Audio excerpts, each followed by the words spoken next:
Agachamento unilateral ou pistol no TRX. Principal objetivo: trabalhar o glúteo e quadríceps, além da estabilização por conta do apoio unipodal.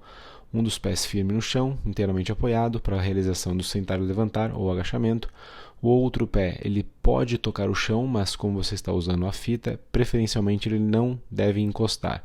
Mantenha sempre o seu joelho alinhado com o seu tornozelo e quadril, evitando que ele caia para dentro, sempre fazendo um pouco de força mais para fora.